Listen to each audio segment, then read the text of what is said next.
কিরে তুই একাই পানি দিচ্ছিস, আমাকেও দে। কিরে পানি দেওয়া অফ করলি কেন? আবার পানি ঢাল। না, আমি তোকে পানি দিব না, সম্পূর্ণ পানি আমার। কিরে তুই গাড়ি থামালি কেন? তুই আমাকে পানি না দিয়ে একা একাই পানি দিচ্ছিস, ব্রেক করবো না কি করবো? তাই বলে তোর এই রোদের মধ্যে ব্রেক করতে হবে? দেখ কত রোদ, একবার চেয়ে দেখ। এই রোদের মধ্যে ব্রেক করলি, এখনই তো আমরা পুরো ছাই হয়ে যাব। এই রোদে কি টিকা যাবে? কি ব্যাপার, তুই এমন করলি কেন? আরে তোর গেঞ্জি আর প্যান্ট তো শুকাই গেছে কারোদে।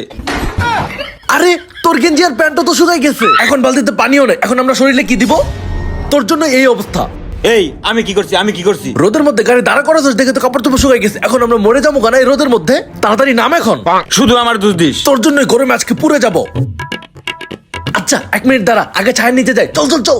আরে দাঁড়া দাঁড়া, গাড়ি নিয়ে যাইতে হবো তো। আরে গাড়ি চিন্তা বাদ দে, আগে নিজেদের জীবন বাঁচে, চল এখন। আরে দেখ এই যে গাছ, এই ছায়ের নিচে আমরা ভালো আছি, এখানেই দাঁড়ায় থাকবো আমরা।